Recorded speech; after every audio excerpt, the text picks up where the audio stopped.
entre los grupos de tumores en la mama, tratamos de enfocarlos desde la edad en los tumores más frecuentes, en la edad de la pubertad, en la edad alrededor de los 15 a 20 años, incluso a veces 25, el tumor más frecuente es el fibroadenoma. O sea, si nosotros solo por dos parámetros, edad y sexo, decimos, es una mujer de 20 años con un tumor en la mama, vamos a apuntar a que sea un fibroadenoma. Pero si vemos, es una mujer de 30 o 35 años con tumoración en la mama, podemos apuntar a que sea un quiste de la mama. Pero una mujer más de 40 años con tumor en la mama, siempre tenemos que pensar que sea cáncer, aunque no lo sea. Pero siempre tenemos que sospechar eso, y no al revés. O sea, no decir, no, esto es un quiste o es un fibroadenoma. No. Estaríamos equivocados en nuestro plan de trabajo, porque siempre tenemos que pensar que es cáncer y demostrar, si no lo es, lo contrario, ¿no? Y entonces así vamos a tener un trabajo adecuado para el manejo adecuado del cáncer. Entonces esos dos parámetros son importantes. Como ustedes ven acá, fibroadenoma, ¿no? Muy raro, después de los 40, 45 años. Entonces, pensar en fibroadenoma a esa edad es un error. Es un error y que conlleva a que muchas veces una mujer de 40 años, es un tumor benigno, puede ser un fibroadenoma, y se lo retiran.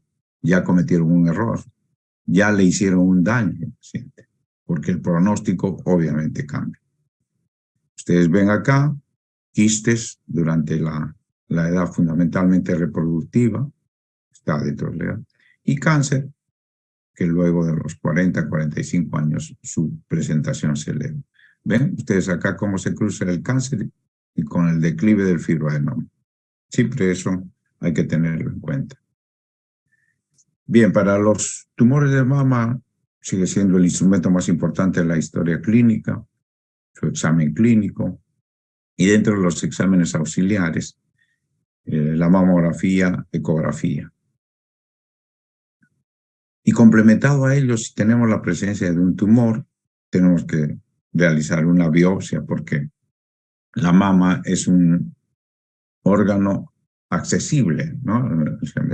Podemos hacer biopsias con agujas ahí mismo en el momento de la exploración. Caso contrario, no podemos hacerlo, pero cuando pensamos, esto es un tumor, una tumoración del ovario, no podemos, ¿no? Tiene que estar necesariamente en sala de operaciones. Esa es la posibilidad que tenemos al explorar la mama. Podemos hacer biopsias, aspiración, incisión, tipo de Drug-Gut, que es la que más se usa actualmente, que es una aguja especial. Ustedes ya algunos lo deben conocer. Y bueno, el flujo por el pezón, que podemos evaluarlo también de diferentes maneras. Entonces, examen clínico para el manejo del tumor mamario, mamografía y biopsia, ¿no? Siempre podemos terminar con una biopsia y teniendo ya un diagnóstico definitivo. Mencionábamos la edad, y bueno, después las características propias del tumor, la forma de presentación. Si es una presentación brusca, difícil pensar en cáncer. En cambio, si es una forma de presentación larvada, que viene del tiempo, que va creciendo, hay que sospechar cáncer.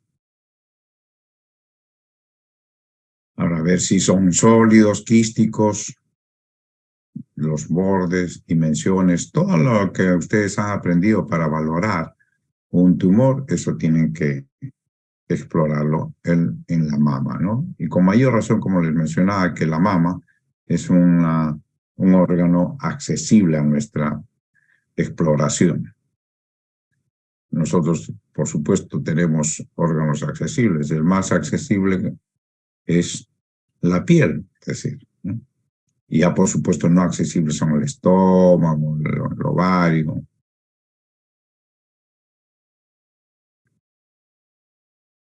Cuando nosotros realizamos un adecuado examen clínico, se ha demostrado que al tener la mama como órgano accesible, podemos con un grado de precisión hasta alrededor del 85%. Es decir, esto está el diagnóstico y la biopsia nos va a confirmar eso. Entonces, miren cuán importante es el examen clínico en la exploración de la patología mamaria. Mencionábamos los quistes de la mama o enfermedad fibroquística, pues tienen varios tipos de nombres que le mencionan, pero quizás la más frecuente es enfermedad fibroquística o mastopatía fibroquística, que es la presentación de los quistes. Ya hemos dicho que es una reacción exagerada de la... Sí, dime. ¿Alguien quería preguntar? No. Bueno. La parte de los quistes que está dentro del ciclo menstrual, ¿no? Mencionábamos también que es una de las tumoraciones más frecuentes. Hay dolor, puede haber hipersensibilidad. También comentábamos esto en la fase premenstrual, o sea, antes de la menstruación. Luego esto baja. Incluso muchas mujeres que comienzan a realizar el autoexamen, examinarse las mamas, acuden pronto al médico porque comienzan a notar sus tumoraciones, pero van a ver que después de la menstruación desaparecieron esas tumoraciones, ¿no? Entonces eso es bueno tenerlo en cuenta.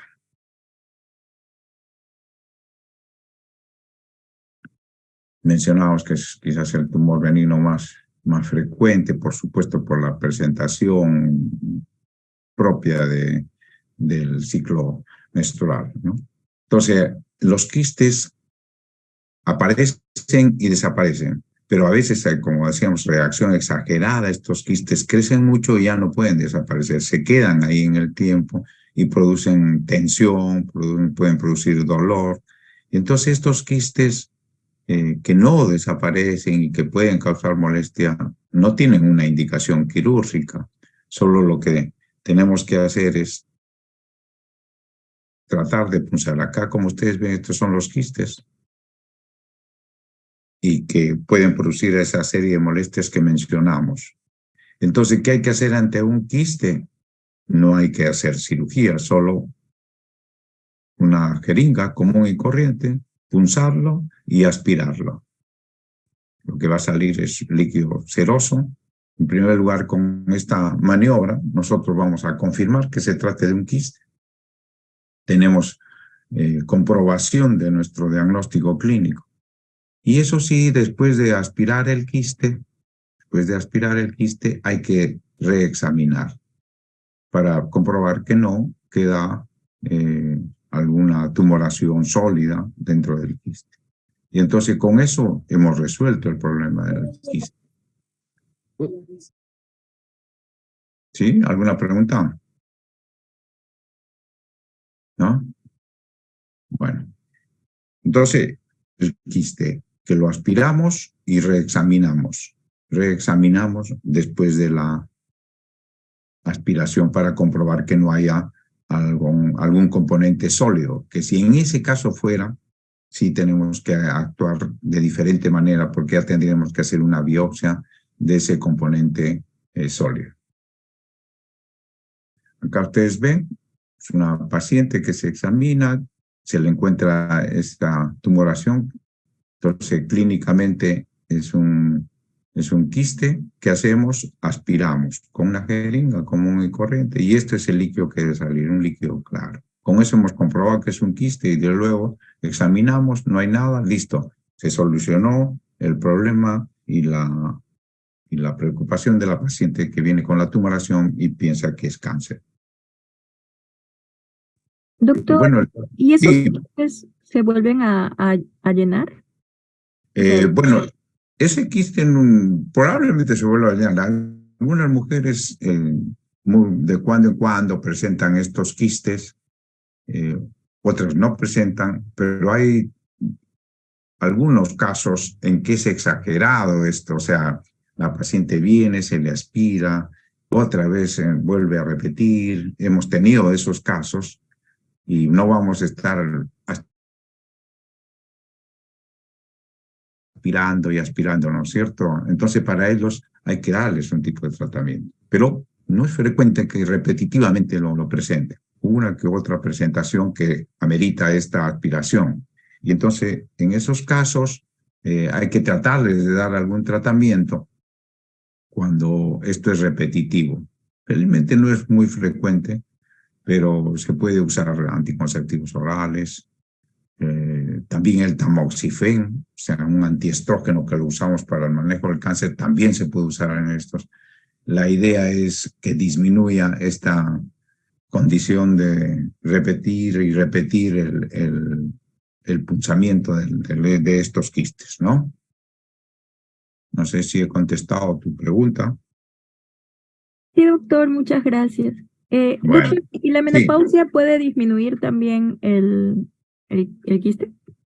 claro, como hemos mencionado, estos quistes, la mayor parte, el mayor porcentaje es en la edad reproductiva. Como ustedes han visto en las tablitas que vimos al inicio, la mastopatía quística, pues con la menopausia disminuye porque ya no tiene el influjo estrogénico. Ustedes saben que estos quistes se presentan por el influjo estrogénico, entonces comienzan a aparecer en la pubertad, aumenta un poquito más y luego a la edad de 30, 40 años es su mayor presentación y luego comienzan a declinar con la menopausia porque ya no tiene el influjo estrogénico. Entonces, no es frecuente ver quistes en la menopausia. No digo que no se presente, se pueden presentar, pero no es frecuente. Por eso les mencionaba que una tumoración, una mujer mayor de 40, 45 años, hay que pensar en cáncer, hay que sospechar en cáncer. Doctor, ¿y por qué entonces se le da los anticonceptivos hormonales? O bueno, sería solamente de progestágeno. ¿Perdón? O sea, ¿por qué en el tratamiento que mencionó Sí. de anticonceptivos? O sea, ¿no serían como que más hormonas? No, pero es que hay un desequilibrio porque bueno, actualmente los anticonceptivos orales todos tienen progesterona, ¿no? Entonces, lo que pasa es que hay un desequilibrio hormonal. Eso es lo que se ha llegado a determinar, que hay un desequilibrio hormonal con el tejido mamario y que hay una respuesta exagerada. Entonces, hay un aumento del influjo estrogénico y lo que hacen los anticonceptivos es equilibrar ese influjo estrogénico, ¿no? Ah, ya. Gracias, doctor. De que, ¿alguna otra pregunta respecto a eso? Doctor, en cuanto al tamaño del quiste, ¿cuál sería el tamaño para poder aspirar? Aunque hay algunos que Bueno, se quedan. claro, claro, así es. Hay dos factores ahí. Uno que es el tamaño, por supuesto que el tamaño que uno puede tener ahí hay mujeres que les hemos visto 3, 4, hasta 5 centímetros y no le producen molestias. Hay otras mujeres que con 3 centímetros le producen molestias. Entonces eso hay que relacionar con las molestias que le ocasionan y también con el tamaño de la mama. Un quiste de 3, 4 centímetros en una mamba pequeña, por supuesto que va a producir molestia y la sensación, ¿no?, de asimetría. En cambio, en una mama grande, ese quiste puede pasar incluso desapercibido. Entonces, hay que tener esos parámetros, no solo el tamaño, sino las condiciones. Bueno, hay quistes pues, que de 3 centímetros y que le producen mucho dolor, hay que aspirar. Ahora, cuando nosotros estamos en el consultorio y lo vemos y decimos es un quiste, bueno, no solo lo manejamos desde el enfoque de que vamos a tratar ese quiste, porque es un diagnóstico clínico. Les mencioné también en la anterior diapositiva que a su vez que estamos tratando ese quiste, también nos está ayudando a determinar o a aseverar el diagnóstico clínico que tenemos. Porque si punzamos y aspiramos y sale líquido seroso, bueno, decimos esto es un quiste, reexaminamos a la paciente y no hay un componente sólido, entonces ya hemos determinado el diagnóstico de que es un quiste. Eso es el otro aspecto que hay que tener en cuenta desde el punto de vista médico. Pero desde el punto de vista de tu pregunta, el parámetro del tamaño hay que tenerlo en cuenta, pero hay que conjuncionarlo con la presentación de los síntomas, el tamaño de la mama y la incomodidad de la paciente. Gracias, doctor. Doctor, disculpe una pregunta. Claro. Con respecto a los medicamentos que mencionaba, ¿cuál sería como con qué medicamento empezaría a tratar, ¿no? O sea, ¿cuál sería como de primera línea? Y la vitamina E, por ejemplo, que sí había escuchado más o menos que se daba para esos casos, no me queda claro como que cómo es que puede ayudar o cómo actúa en sí a disminuir tal vez estos quistes. Sí, en primer lugar, para determinar un tratamiento para la mastopatía quística es infrecuente, porque generalmente esta formación de quistes, como les mencioné, no es frecuente. Es poco frecuente, por decir raro, que una mujer venga repetitivamente con estos quistes formados. Es muy infrecuente. Eso para empezar. Entonces, para tomar la decisión de iniciar un tratamiento, hay que sopesarlo bien, ¿no? Pero uno de los tratamientos más frecuentes que se puede empezar en esos casos ya específicos son los anticonceptivos orales. Los medicamentos ahora tienen mayor cantidad de equilibrios. Se puede empezar con los anticonceptivos orales. Ahora, si esto sigue o continúa, se puede usar el tamoxifeno, que es ya un antiestrógeno específico. Y el tamoxifeno se puede usar por mucho tiempo, incluso años, ¿no? Entonces, pero tenemos que estar completamente seguros de que realmente lo requiera, ¿sí? Entonces, con anticonceptivos orales, yo recomendaría anticonceptivos orales. Claro, lo que siempre recomiendan primero es, bueno, la parte no médica, ¿no?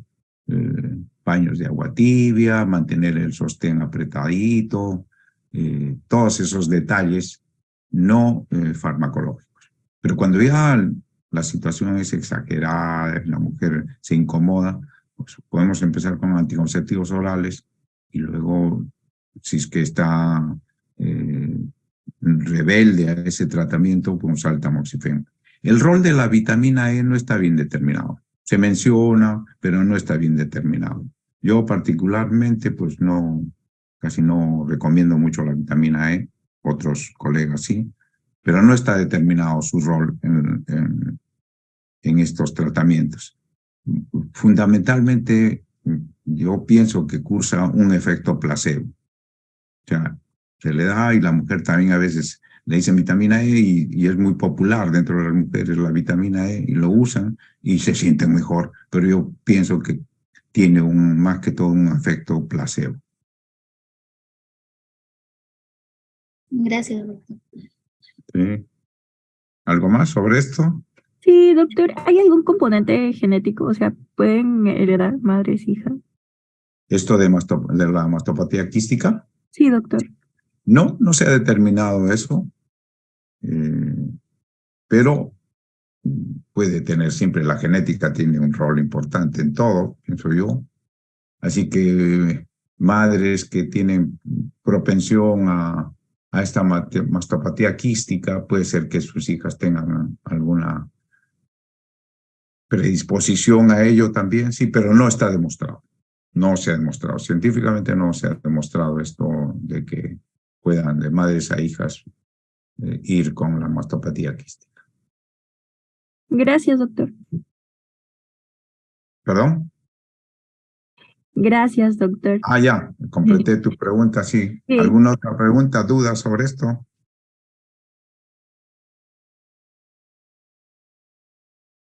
Listo, continuamos entonces. Sí, es un tema importante y que compete pues a ustedes. Es bueno conocerlo, esto de mastopatía quística, porque es en el cotidiano trabajar de los días que ustedes van a tener, que incluso que a veces puede ser falta de a sus trabajos, ¿no? A sus quehaceres diarios, incluso ahora a sus clases. Puede causar eso, sí. Bueno, cuando pensamos que es un quiste y ya decimos, este es un quiste, hemos escuchado la clase, vamos a punzarlo, lo punzamos, pero sale esto. O sea, ya no salió ceroso, amarillito, como pensamos, sino sale sanguinolento. Entonces, ahí ya dejamos de pensar que se trate solo de un quiste. Esto ya es sanguinolento, entonces, al punzar y salir rojo, decimos, esto es un papiloma intraquístico, un papiloma intraquístico. ¿Y qué es un papiloma intraquístico? Es que dentro de este quiste hay esta parte sólida, que es el papiloma, y esto es lo que sangra, y esto es lo que produce este quiste, ¿no? Acá, como ustedes ven. Y que al tener este diagnóstico ya nuestra conducta cambia, ya no lo voy a aspirar, no, a esta paciente esto hay que retirarle en sala de operaciones con márgenes libres. ¿Por qué? Porque puede ser un carcinoma intraquístico, o sea, un cáncer que está dentro del quiste, está atrapado ahí. Y entonces, si nosotros manejamos de otra manera, estamos esparciendo el cáncer. Entonces, con un tratamiento adecuado, acá, en cirugía de conservación, en sala de operaciones, esta mujer está curada. Así que hay que tener siempre esa consideración. Este es un papiloma intraquístico, un esquema. Acá lo ven también. Esas mamografías que antes tomábamos, pero que son didácticas. ¿Por qué? Porque se aspiraba el quiste y ahí mismo se insuflaba aire y por eso se podía tomar estas mamografías. Acá ven el esquema, ¿no? Este es el quiste y este es el papiloma. Bueno, un poco exagerado acá, pero esto es lo que quiere dar a entender la diapositiva. Ustedes ven, la paciente, la edad, ¿no? Se aspira, decimos de repente es un papiloma intraquístico, se retira, acá está, pero miren, con tejido sano, y esto resultó un carcinoma intraquístico. Entonces, esta paciente, con este tratamiento, está curada. Doctor, Sí, ¿ese papiloma tiene alguna relación con el virus del el VPH o es por otra no, no. O sea, ustedes saben que los tipos de papilomas, hay como 200 tipos de papilomas, ¿no? Y los papilomas tienen su predilección por algunos sitios. Los papilomas del área genital son más o menos alrededor de 40, 50 que están en relación al área genital, y de ellos solo 20 están relacionadas con la parte oncológica. Y de ellos, unos cuantos están relacionados con el cuello uterino. Entonces, cada virus de estos papilomas tienen su predilección. Esto no tiene nada que ver con los virus del área genital. Pero hay una gran variedad de papilomas, ¿no? En la piel también tenemos una serie de variedad de papilomas. Gracias, doctor. Por todo el organismo tenemos una serie de variedad de papilomas. Como les digo, se han descrito hasta el momento alrededor de 200 tipos de papilomavirus. Pero esto no tiene nada que ver con el área genital. Gracias, doctor. Bien. ¿Alguna otra pregunta? Sí, doctor. Mencionó en el caso de la paciente posmenopáusica, la anciana, la última foto, que era un carcinoma intraquístico. Esto se extirpa de forma con cirugía menor, pero ya no necesita mayor tratamiento. O sea, a ver, esta paciente no es en cirugía menor, hemos dicho que es en sala de operaciones para hacerle una adecuada cirugía de conservación. O sea, retirar, acá estaba el quiste o el tumor, hay que retirar con márgenes sanos, ¿no? Márgenes sanos.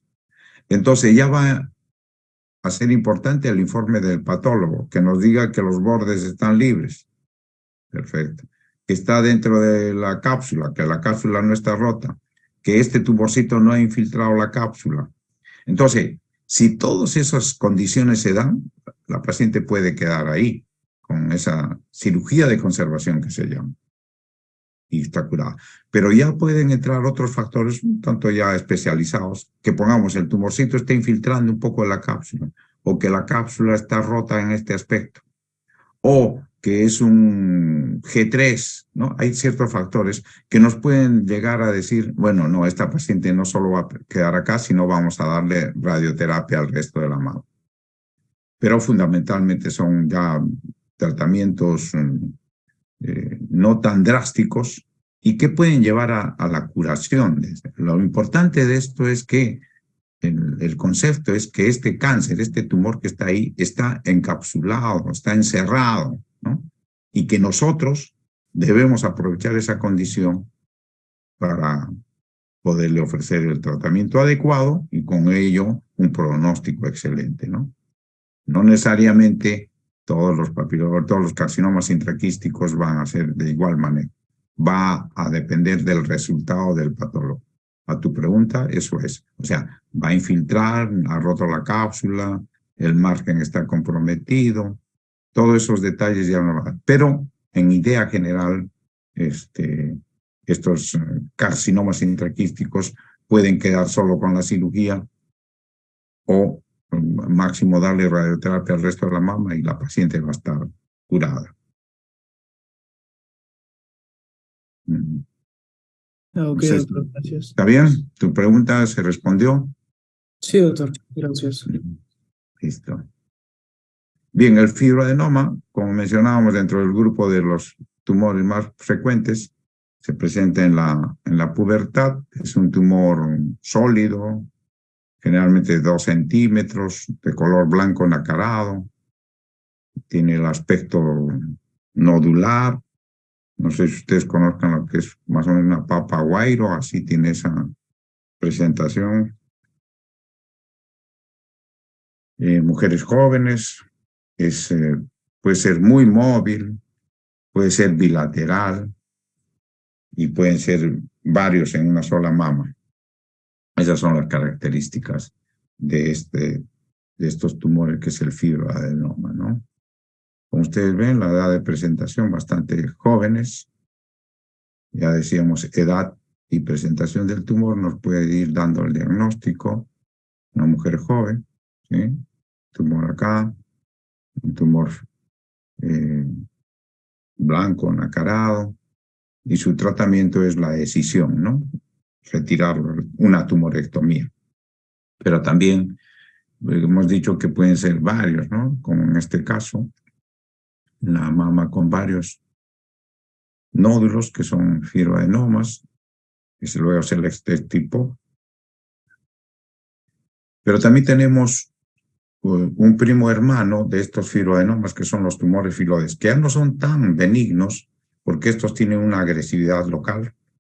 Pueden recurrir, si no se trata adecuadamente, ya que estos tumores filoides tienen estas características, y lo importante es que estos tumores tienen que tratarse con márgenes libres, porque si no tienden a recurrir.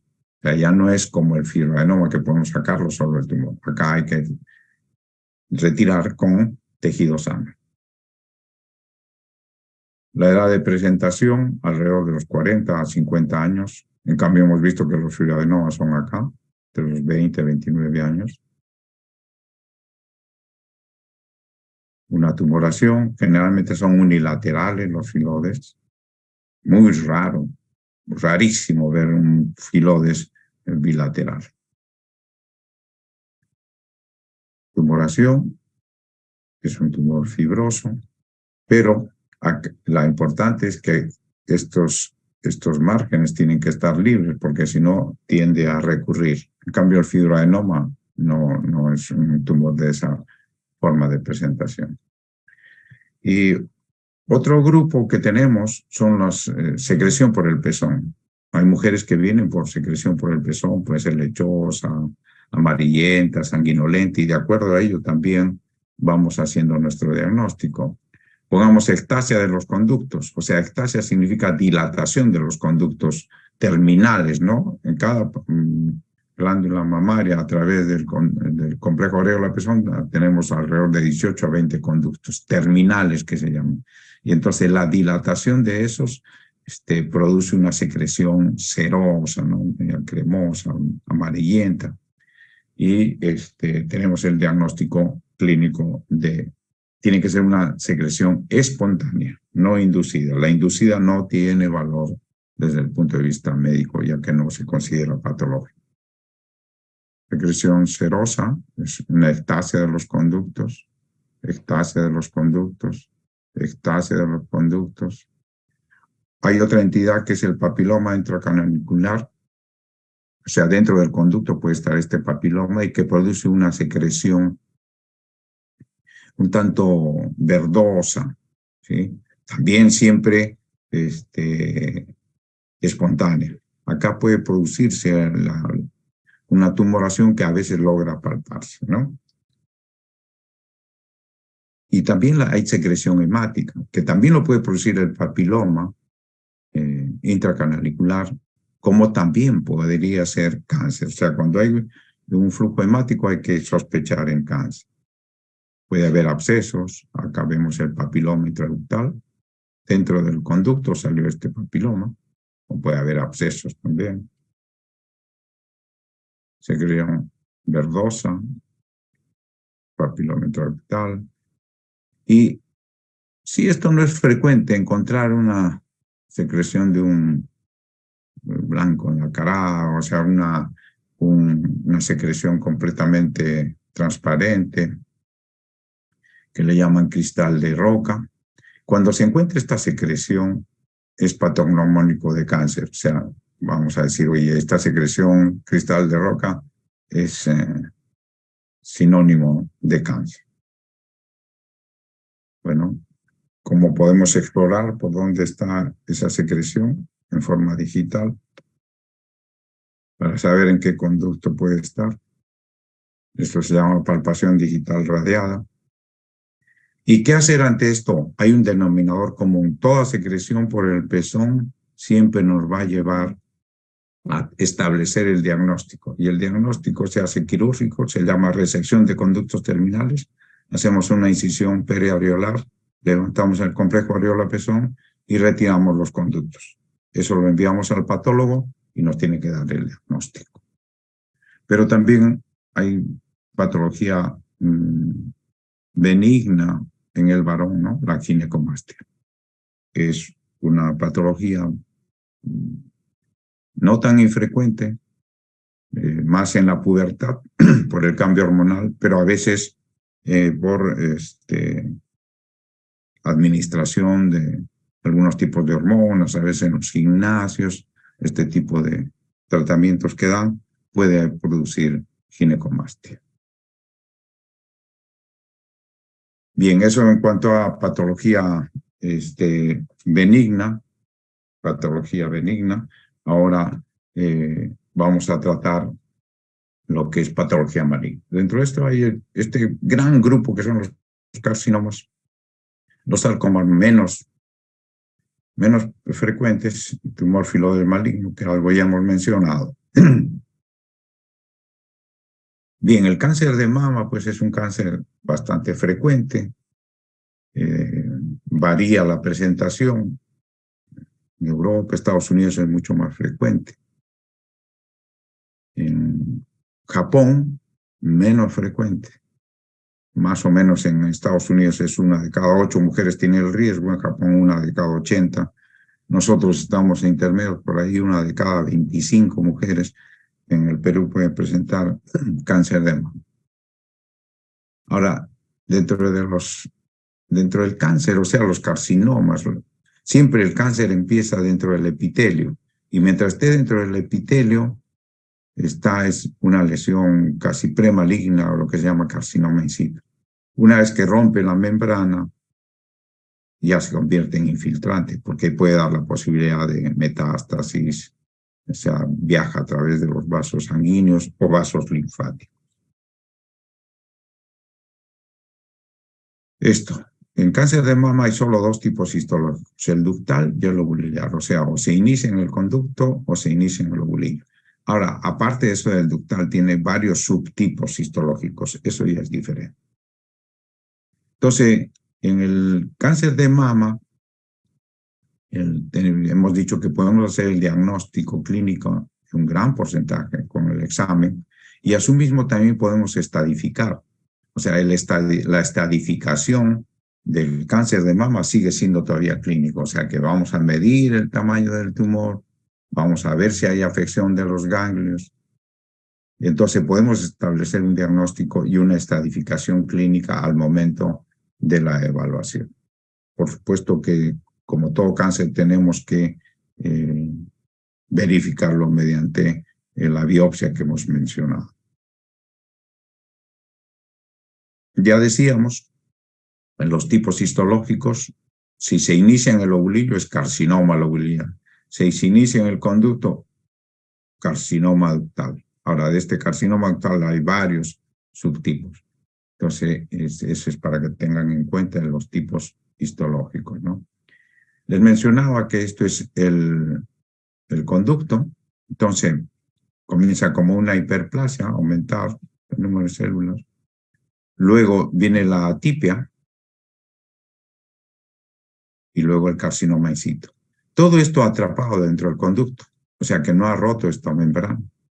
Por lo tanto, acá, mientras estén acá dentro del conducto, sigue siendo una lesión premaligna.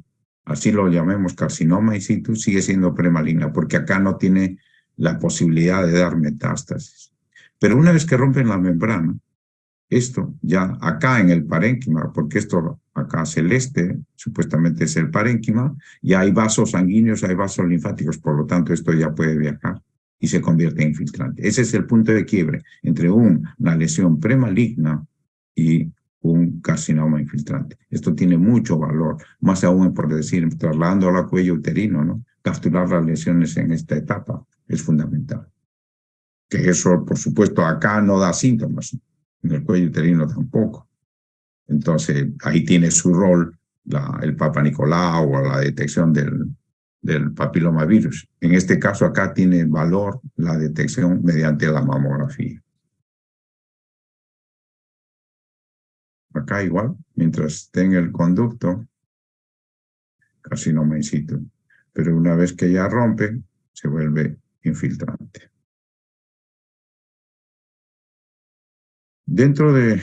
Merece mencionar, dentro de del cáncer de mama, la enfermedad de Payet, que es una enfermedad del pezón y que se considera que es una lesión premaligna, o sea, como si fuera un carcinoma in situ, que se presenta como una ulceración del pezón y que a veces lo están tratando y tratando como una lesión dérmica y en realidad viene a ser un carcinoma in situ. Y esto, si sigue avanzando, puede tornarse en infiltrante, ¿no? Entonces, ¿qué es lo que hay que hacer acá en la enfermedad de Payet? Hay que hacer una biopsia quirúrgica, así, en este sentido. O sea, imagínense que esto fuera una pizza, ¿no? Y una tajada de pizza. Eso es lo que hay que hacer en una biopsia quirúrgica para determinar, para que el patólogo realmente nos diga si esto es una enfermedad de Payet o no. Y entonces hay que tratarlo como un cáncer. Ya dijimos al inicio que la edad es un riesgo para el cáncer. Hay dos factores de riesgo importantísimos, fundamentales para el cáncer. Una es la edad y otra es el sexo. O sea, el ser mujer y ser mayor de 50 años ya tiene riesgo de cáncer de mama, ¿no? Menos de 30 años, una de cada 2.500 mujeres va a presentar cáncer, pero mayores de 50, una de cada 50 mujeres puede presentar cáncer de mama. Esto es a término global, ¿no? Pero ya hemos dicho la variedad de acuerdo a los países, ¿no? Edad y tumor, cáncer de mama, ¿no? Si esta mujer se fuera joven, 20 años, 15 años sin tumor, diríamos, esto es un fibroadenoma, solo por presentación, ¿no? Entonces, ¿el cáncer qué produce? Retracción espontánea de la piel. Retracción espontánea de la piel. Retracción espontánea de la piel. Esto también produce la necrosis grasa, por si acaso. Retracción inducida, ¿qué significa? Que nosotros buscamos la retracción en nuestro examen. Acá no se ve, si lo soltamos esto, no se ve la retracción, pero si inducimos, apretamos, por decir la mama, se va a producir este hoyito, esa retracción. Eso se llama retracción inducida de la piel. Eso, diagnósticos de cáncer, o sea, son signos para pensar en cáncer. Pero ya hemos dicho, necrosis grasa también puede presentarse, ¿no? Retracción, al hacerle levantar los brazos, se produce retracción. ¿Sí? También puede haber retracción del pezón, también signo de cáncer, ¿no?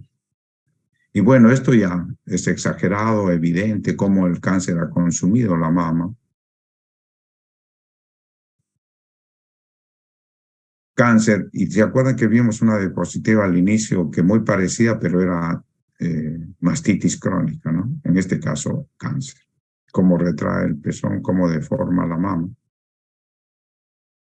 Pero también hay otro tipo de cáncer que es el inflamatorio y que puede producir esto, que se llama piel de naranja, ¿no? Signo de carcinoma inflamatorio. Se llama un tipo de cáncer de la mama. Piel de naranja.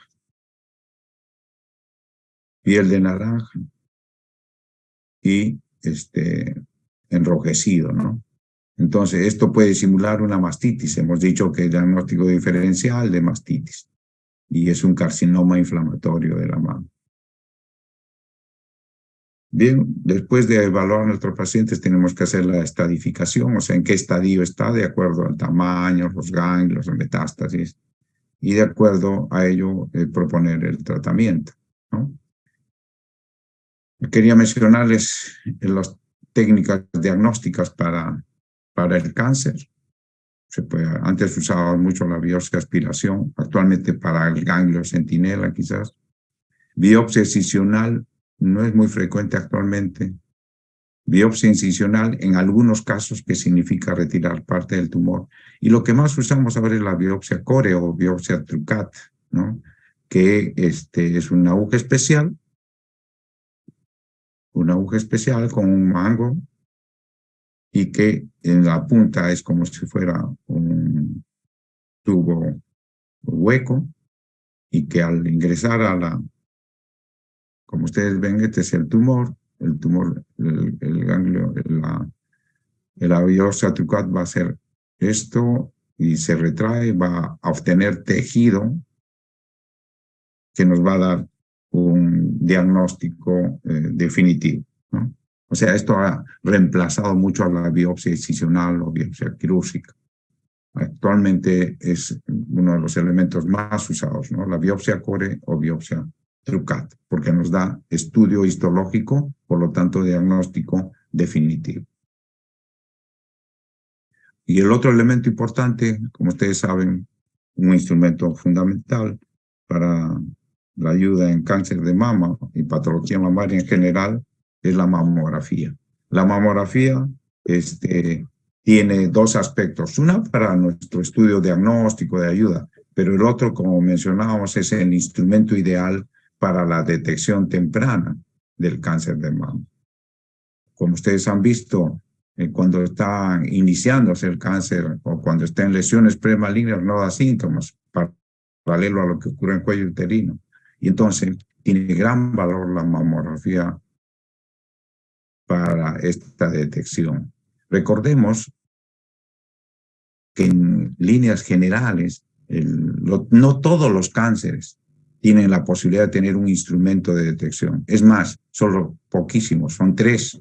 Cuello uterino a través del Papa Nicolau o la detección del papilomavirus. Cáncer de mama mediante la mamografía y el otro es cáncer de colon, ¿no? Entonces hay que aprovechar ese instrumento para poder detectar tempranamente.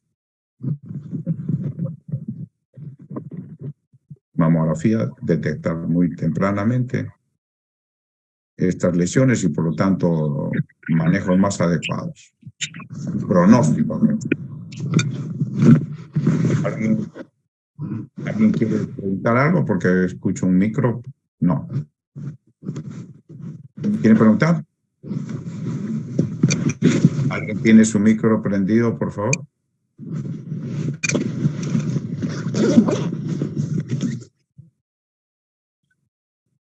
Gracias. Bueno, la mamografía, como ustedes saben, ya actualmente tienen unas siglas para poder unificar criterios. El VIRAS, que el 1, 2 y 3, pues fundamentalmente son lesiones benignas o que hay que controlar. Pero cuando el radiólogo nos dice que es un VIRAS 4 o un VIRAS 5, nos está diciendo que realmente hay que hacer diagnóstico histológico, o sea, para salir dudas. En VIRAS 5, casi el 80-90% de estas lesiones clasificadas como VIRAS 5 son cáncer. Así que VIRAS 4 y VIRAS 5 hay que hacer biopsia. Listo, creo que eso es todo. Pues si hay alguna pregunta, alguna duda.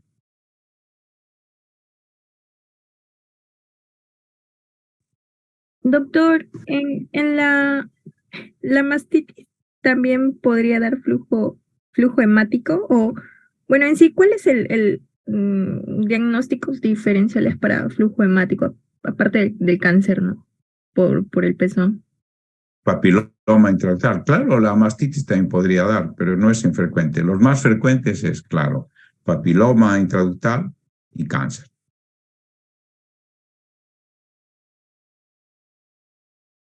Gracias, doctor. Doctor, Bueno, dime. doctor, tengo una pregunta.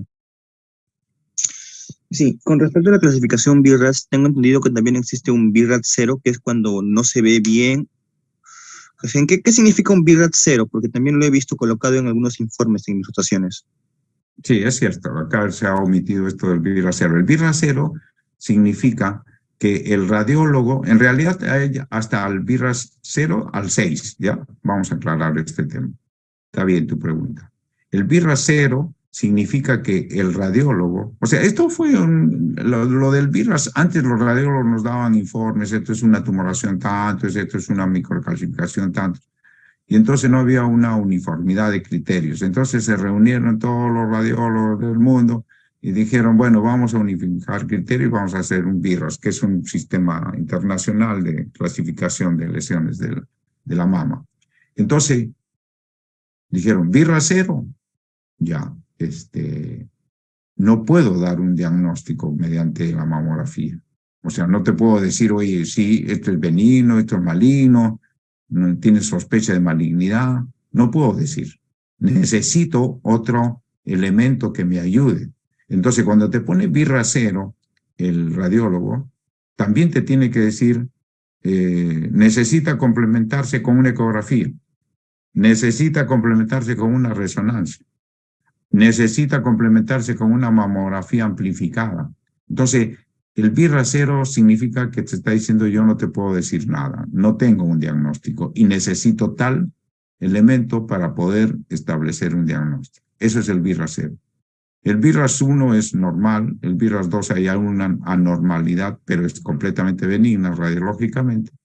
El BIRAS 3 te dice el radiólogo, acá hay una normalidad benigna, pero que requiere un control más estricto. Entonces, generalmente te ponen, ya tienes que repetirle una mamografía en 6 meses o una ecografía en 6 meses. Y el BIRAS 4 o BIRAS 5 sí te dice, ahí tiene que hacer biopsia, está en tu terreno. Y el BIRAS 6 significa que ya tuvo biopsia y que por algún motivo le hicieron alguna otra mamografía, entonces el radiólogo te dice, sí, esto es un cáncer y ya tiene diagnóstico histológico. No sé si completé tu pregunta. Sí, doctor, muchas gracias. Bueno. Doctor, una pregunta también. Claro. Con respecto al tratamiento del cáncer en sí, ¿en qué casos se podría aplicar la quimioterapia? Ya, el manejo del cáncer de mama, en primer lugar, hay que mencionar que es un manejo multidisciplinario, ¿Qué significa esto? Que va a intervenir cirugía, va a intervenir oncología médica, va a intervenir radioterapia, va a intervenir genética, es muchas disciplinas. Entonces, ¿qué implica esto? En general el cáncer es un manejo multidisciplinario. Y en cáncer de mama, con mayor razón. Entonces, mediante el diagnóstico y la estadificación, o sea, el estadiaje que le llaman, pero en realidad el término es estadificación, yo voy a decir, oye, sí, esta paciente requiere empezar con cirugía, luego quimioterapia, luego radioterapia, luego hormonoterapia. O esta paciente primero tiene que recibir quimioterapia, luego cirugía, luego hormonoterapia, luego radioterapia. Es como armar un rompecabezas. Entonces, es de acuerdo al tipo de tumor, de acuerdo al estadio de la enfermedad, para poder ofrecer en qué secuencia va a ir esta gama de tratamientos. No es solo cirugía, no es solo quimioterapia, sino es la conjunción de ellos. Y tiene que estar engranado bien para que pueda tener una secuencia adecuada.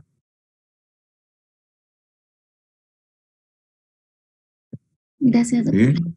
Bueno, Doctor, una última dime. pregunta. No, dime. Todas las dudas de una vez, porque si no, en el examen después no van a reclamar.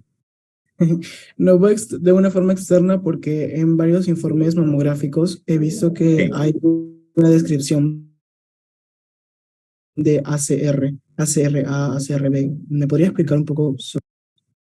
Ya, eso es, a ver,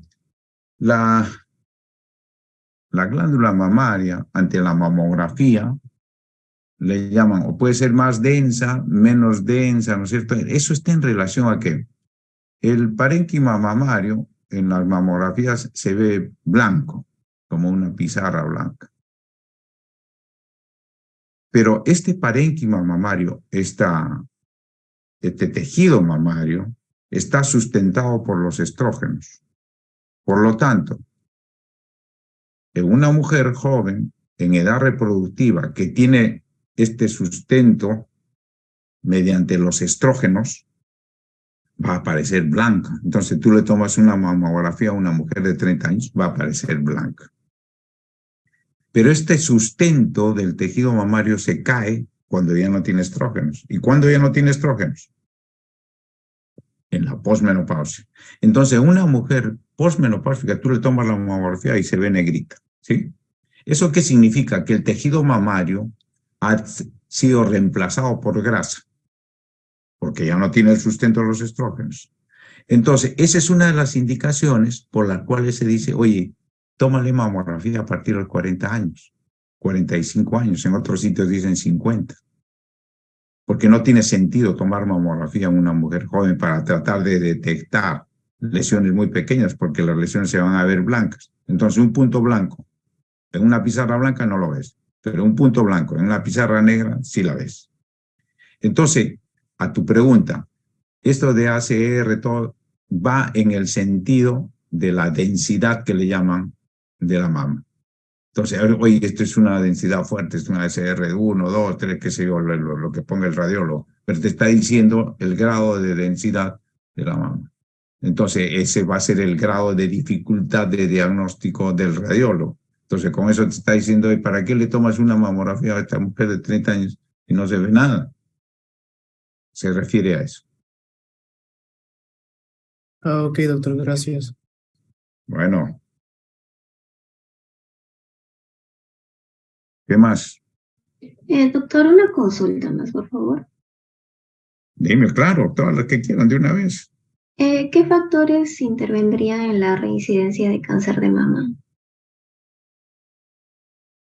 Bueno, la recurrencia del cáncer de mama. En primer lugar, todo cáncer siempre tiene la posibilidad de que vuelva, ¿no? Esto es una enfermedad diferente a cualquier otra enfermedad. Te opero del apéndice, te retiré el apéndice, entonces yo te doy completamente seguro de decirte, oye, no vas a tener nunca más apendicitis. Pero en cáncer es una enfermedad que nunca se puede decir eso. La posibilidad siempre existe, por más mínima que sea, de volver. muchos factores pueden influir en la recurrencia de la enfermedad. Pueden incluir factores genéticos, factores propios del manejo del cáncer, factores propios del tratamiento del cáncer, factores de la agresividad del tumor, factores del huésped, o sea, hay personas que más susceptibles a que recurra a la enfermedad, porque ustedes comprenderán que el cáncer tiene una base inmunológica, ¿no? Cómo responde nuestro organismo inmunológicamente a la presencia del cáncer, a estas células tumorales. Entonces, hay algunos que responden mejor, otros menos. Entonces, todos esos factores intervienen en la recurrencia del tumor.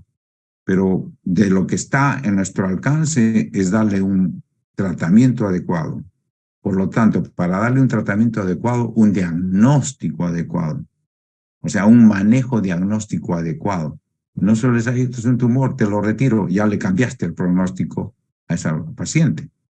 Entonces, esa paciente con toda seguridad va a recurrir porque ya manipulaste el tumor en una forma no adecuada. Por lo tanto, le cambias el pronóstico. Por eso es que decimos siempre, todo tumor y lo que les he mencionado ahora, cómo manejar, cómo hacer el estudio diagnóstico. Entonces, son muchos factores, pero hay muchos de ellos que están en nuestras manos, ¿no? El manejo del diagnóstico, el manejo del tratamiento y, por supuesto, hay otros que ya más específicos a este paciente, que es un G3, es un triple negativo, es un HER puro, ya son cuestiones más específicas. Tengo que darle este tipo de tratamiento, ¿no? Ahora hay tratamientos biológicos que hacen más agresivo al tumor, pero también reciben tratamiento y es muy caros, o sea, mucho más caros estos tratamientos. Ahí influye el aspecto económico, que hay pacientes que no pueden recibir estos tratamientos. Entonces, hay muchísimos factores, pero algunos de los que te he mencionado que puede estar a nuestro alcance y ofrecerlo a este paciente, ¿no?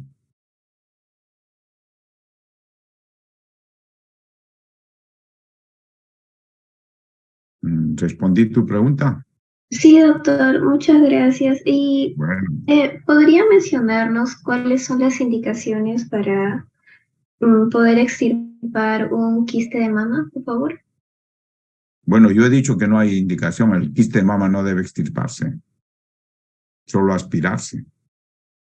A no ser que sea Para hacer una biopsia. No, pero es que no puede. Si solo agua. El quiste Ya. es agua. No va a biopsia, porque no vas a mandar agua al patólogo. El quiste es quiste. Lo aspiraste y listo. Eso no va a patología, porque siempre te va a decir el patólogo, muestra acelular. No, o sea, no hay células ahí. O sea, no está indicado hacer una biopsia decisional o retirar un quiste. Solo aspirar, como les he mencionado acá. ¿Sí? Ok, doctor, muchas gracias. Bueno. ¿Qué más?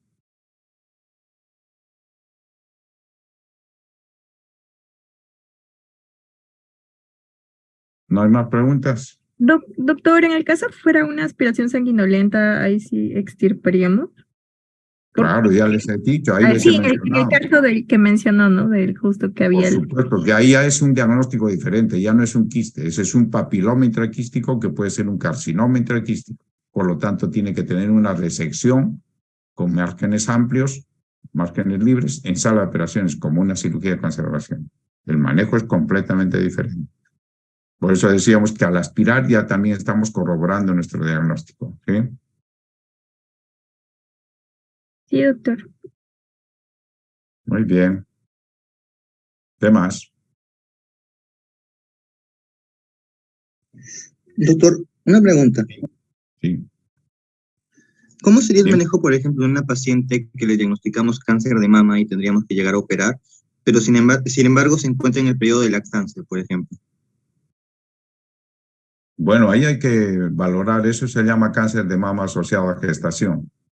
Entonces ahí hay que valorar realmente, pero si amerita operarlas, se amerita, se opera y se suspende la lactancia. E incluso cuando están gestando y amerita operarla, se opera, y a veces hay que interrumpir el embarazo. Ya eso es un tema bastante delicado porque hay que hacer juntas médicas y todo eso. Pero el manejo para el cáncer, si está indicado algo, hay que proponerlo. Así esté embarazada, esté dando de lactar, porque por prioridad es el cáncer.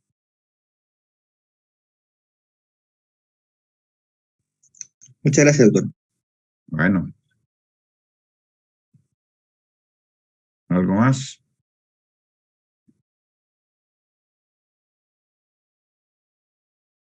Bueno, pues entonces ahora les voy a dictar las preguntas para el examen. ¿Está bien?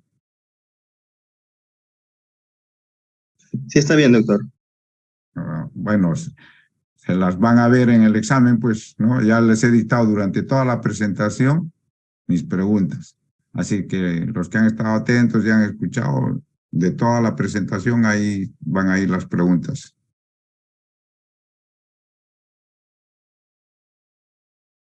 ¿Quién es el delegado? ¿Está el delegado o no? Doctor, está hablando por chat el delegado. ¿Qué dice? No puede prender el micrófono, doctor. A ver, espérate. ¿Quién es el? Doctor, no se olvide Cristian al delegado Melgarejo. darle las diapositivas. Cristian Melgarejo. Cristian, ya sí, ya, está bien. ¿Que necesitan las diapositivas? Sí, doctor, por fin. Ya que me envíe, ya que me envíe su correo, Cristian, y ahí se los voy a enviar, ¿ya?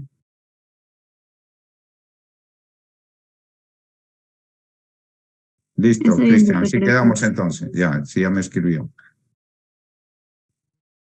Listo. Gracias, doctor. Bueno, que tengan buen fin de semana. Gracias, Muchas gracias, doctor. Muchas gracias, doctor. Gracias, doctor. Chao. Gracias, doctor. Gracias, doctor.